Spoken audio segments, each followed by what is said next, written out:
what I'm getting ready to talk to you all about. Dismiss. I'm recording. What do I do? Click dismiss here? It won't do it up there. What I'm getting ready to talk to you all about is a culmination of a large body of research that I've been doing for some time now. And it involves student-centered classroom practices. Now, I'm having a little trouble with this remote, so I'm probably gonna have to hit the computer. Hold on. It was working a second ago. I'm trying to advance, okay. All right, so our agenda today deals with issues of student engagement, the student-centered classroom, steps I took to implement those strategies, and steps that we can take to implement them in our own classrooms. So I appreciate you all that are here and all of you that are online, so we're gonna go ahead and get started. All right, I also added the related Georgia TEKS standards that are involved with this discussion. Standard number 2 is instructional planning. Standard number 4, differentiation. Standard number 6, assessment strategies. Number 7 is positive learning environment, and number 10 is communication. All right, let's talk about some of the norms that we have in education. What are some of the norms that we teachers are used to having? Respect. Having respect, okay, what else? Any others that come to mind? Being prepared to work. Being prepared to work. Well, in addition to those, I also was thinking about these.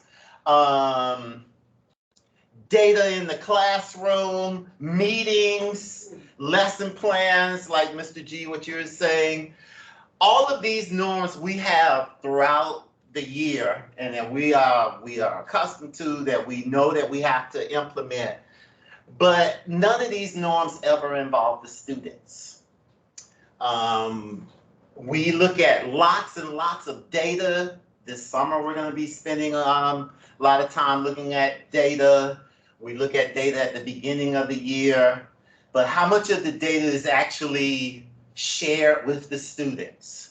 So, well, let me show you what my students, I focused on map test here, and I'll be discussing map test throughout this entire presentation. And one of the things that I did was I surveyed the kids at the beginning of the year, or at the beginning of this rather, in regards to what they knew about map data. So if you look at this chart here, the majority of students either didn't know anything, didn't know their map scores, or didn't know how to find their map scores. So they were taking map tests and not really understanding, well, what does it mean? Why, what does it show, or anything like that. They just were taking a test. This is what they actually said about that test when they were asked, what have you been told?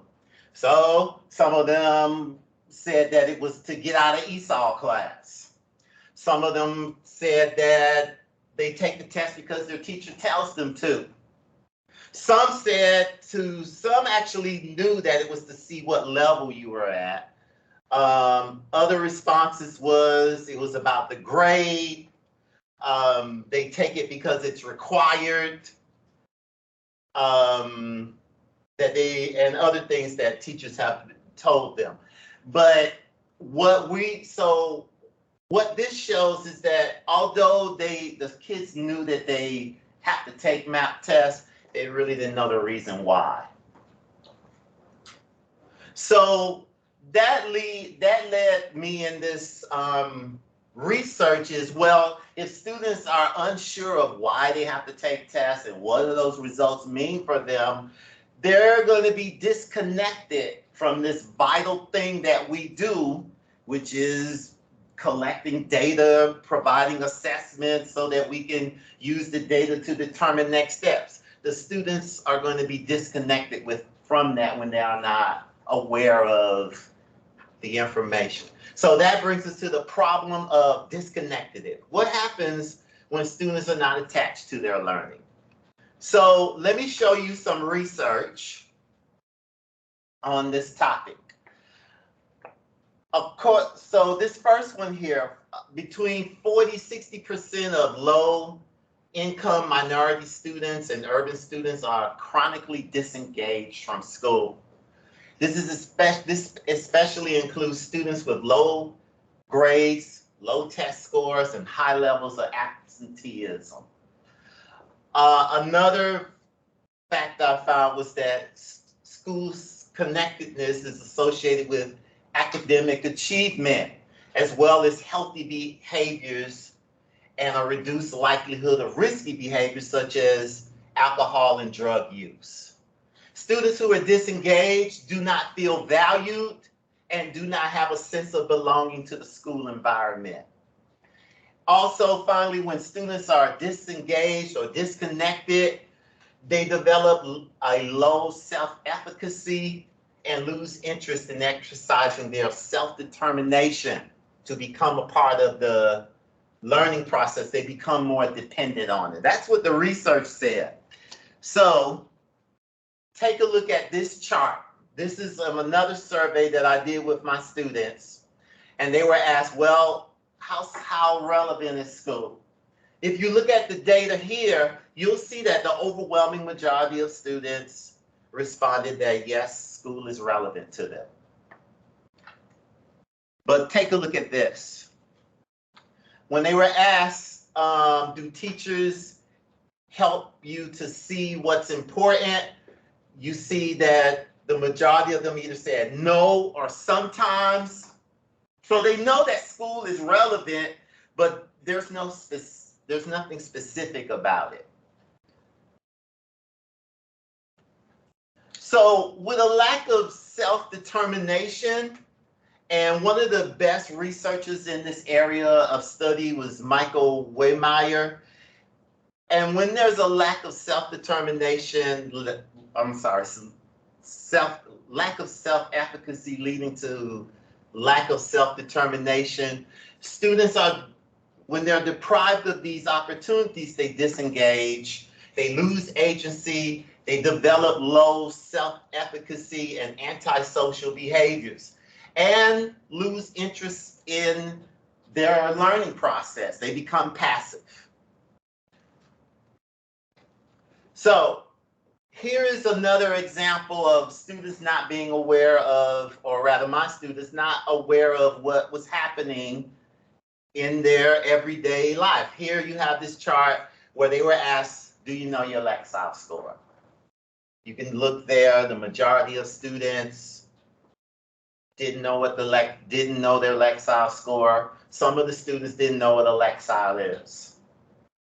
So when you have this kind of thing happening, the students are not engaged in the back and forth that we use when we're assessing them and looking at data.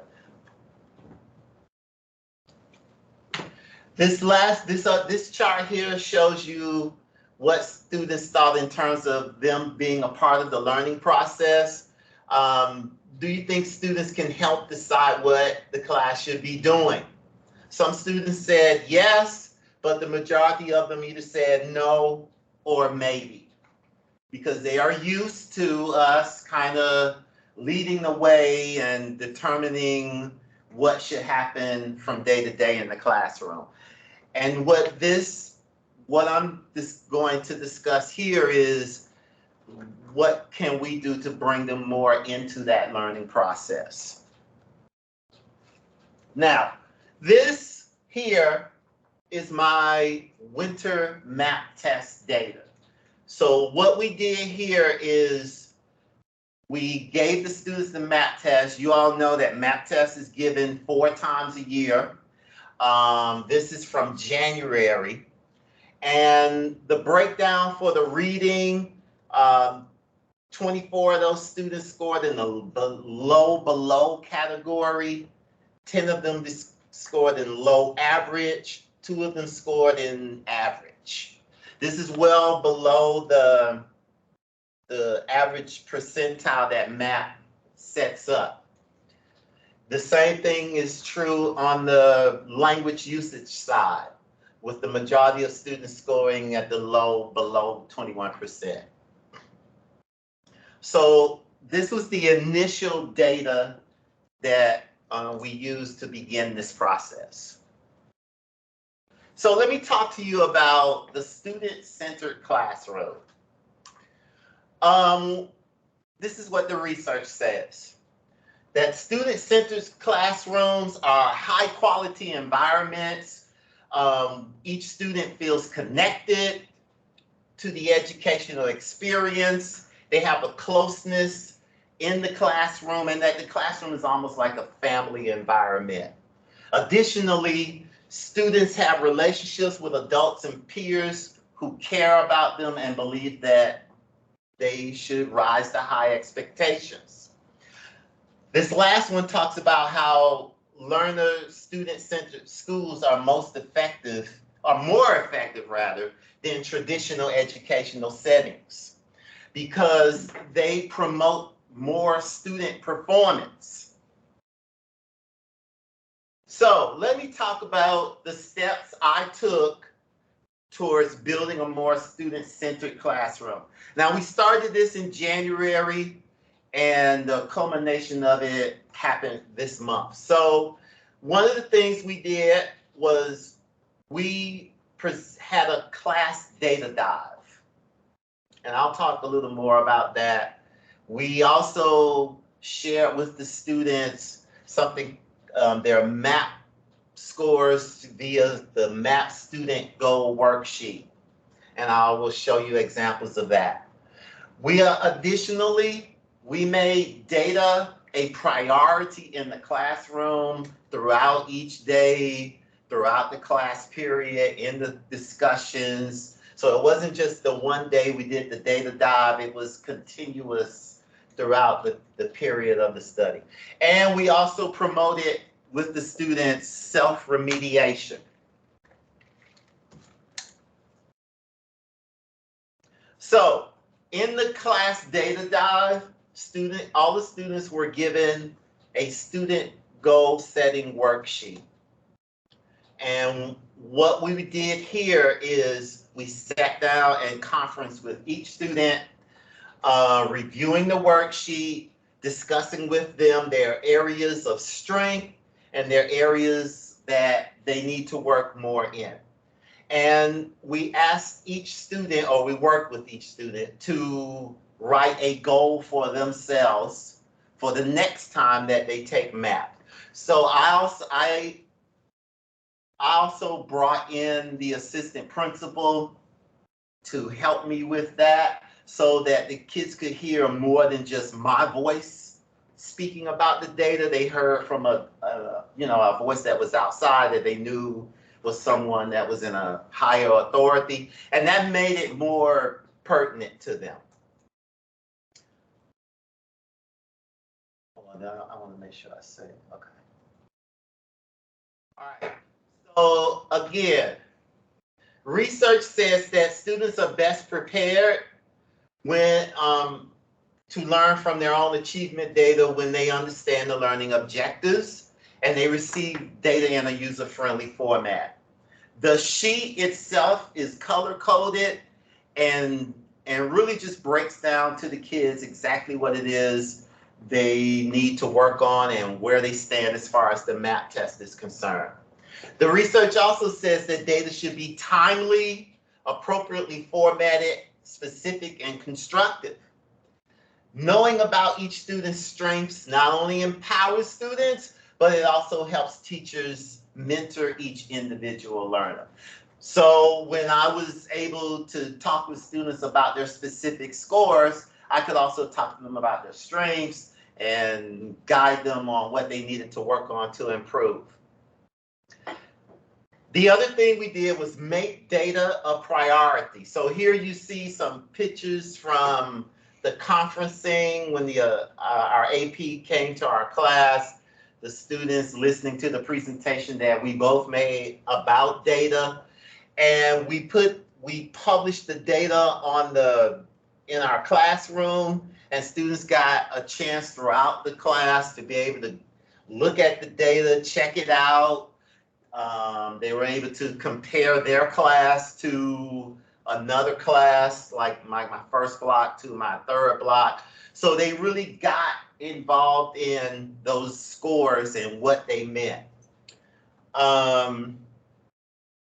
And the goal sheet, like I said before, the goal sheet was used to initiate conversations about the students and what they needed to work on. Now, this goal sheet we used that to empower students. That was the next thing we did. We used the goal sheet to empower students with the data. So by making students fully aware of the data, showing the students their strengths and areas that they need to work on, this allowed them to create a goal for themselves. And then we provided them with things that they could use for self-remediation. So if a student knew that they had an area of concern in language usage, grammar, then they could use one of these programs that we have here, IXL, Read Theory, USA Test Prep, to work in that area. And that was something we did each morning. Instead of the opening or sponge, we used that period to allow the students to engage in the self-remediation.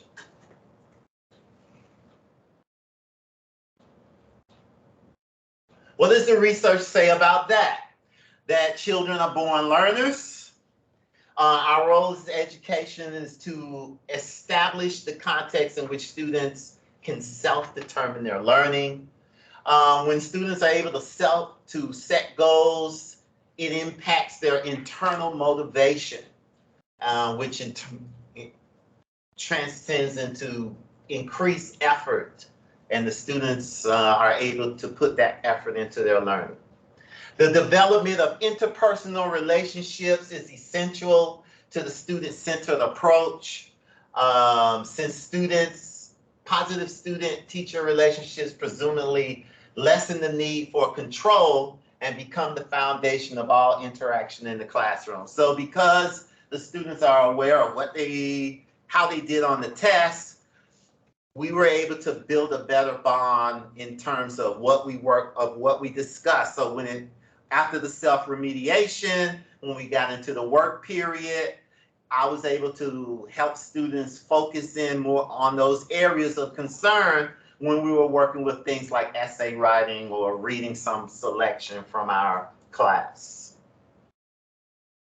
So after doing those things, putting the kids into a data dive, making data a priority, discussing with them their scores, helping them create goals for themselves, we did the spring map test. And so what you see here in these charts are what happened. So the green represents January, the winter scores, and the blue represents what happened in the spring.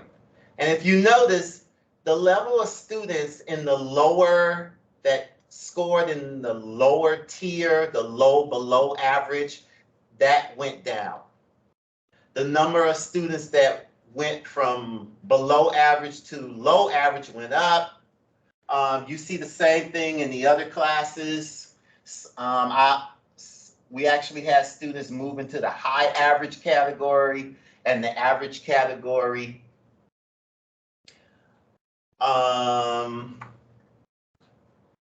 This all came from us implementing those few steps between January and May in order to build that student-centered classroom. It produced this result. Okay, so this is an example of a student's let me just go back. When you look at the class data, it doesn't seem like it's a lot, but if you look at the student data, this is what they see. You see the increase here. Notice how this student jumped from, in January, they jumped from a 209 all the way up to a 215. What this shows is that when students are aware of their data and we are discussing it with them, they're privy to it, it's a regular part of the classroom interaction, their scores improve. This is, now what I want to do here is just show you my class's map reading data versus another class in the building. So this class didn't experience any of the strategies that I discussed earlier. And if you look at their spring map data, you notice a much higher low average rate. You can see the difference here. They scored in the low average at an 80%. My class was at a 40%. There were more low average students in the class here as opposed to the class that didn't experience the student-centered strategies. Also, if you notice the median RIT score, there's a slight difference between that. Now again, it may not look like a huge difference. However, I would surmise that if we were all doing this from the beginning of the year, say August, we would see substantial growth as the school year went on. So here's what we can do. We can teach students how to read and draw inferences from the data. We can conduct data talks with students, partner with our colleagues, the people in our department, to help conduct data talks. Our academic coach, Ms. Bazell, all of those people are available to come in and help you with data talks. Post the data in the classroom and refer to it often. And provide students with opportunities to look at that data and determine how they will self-remediate the areas that they need to work on. Anybody have any questions about what I've discussed?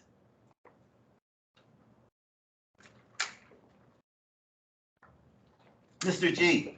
Just wondering, after you've done this, what were the students' reaction to what you've done? So they didn't take it that seriously when we started in January. But by the time we rolled around into the spring, after we've been discussing it and looking at all the student work pages, they were actually into the map test. They took more time on it. And the scores do bear out that they did a lot better because of the fact that we made the data a priority. Would you use this for like access testing as well, or do similar kind of things? I would absolutely use this for access testing. Yeah. I think if we could find a way where we could like just spend that, I don't know, first week. We're always giving tests. We spend the first week giving tests. Why not we also provide them with that information at the beginning of the school year? Yeah. Provide them with a goal sheet similar to the one that I showed you here, where they could actually think about it, let them reflect on the data, and determine their own next steps.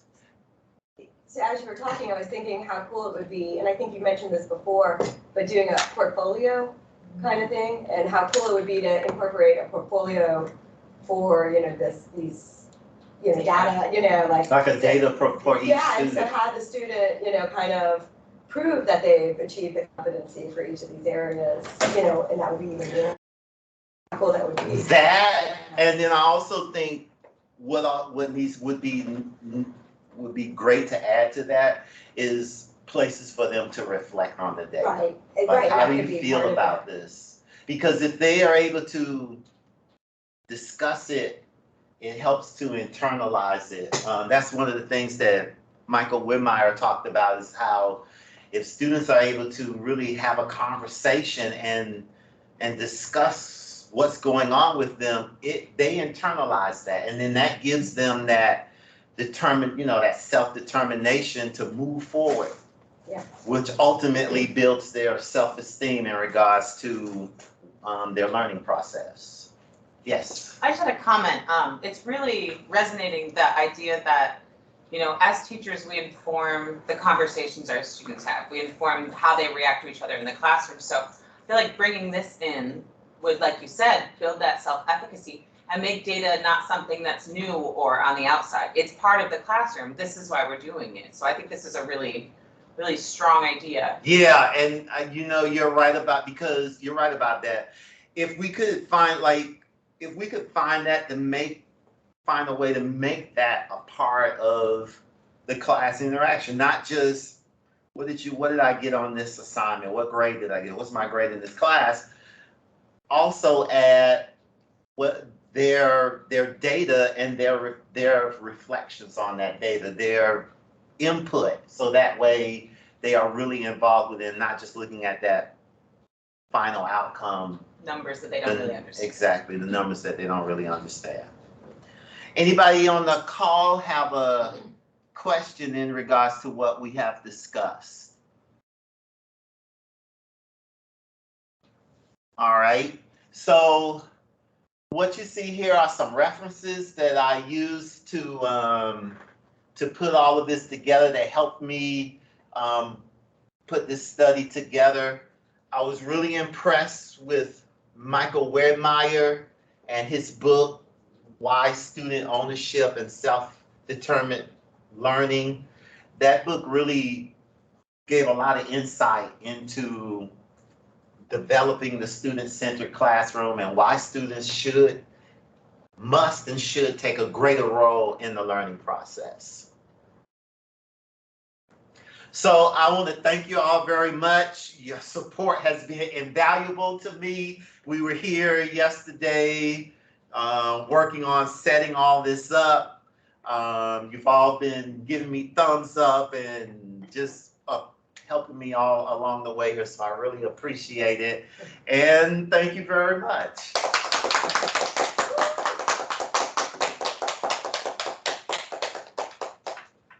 So I'm gonna stop. I'm stopping our break. Oh, okay.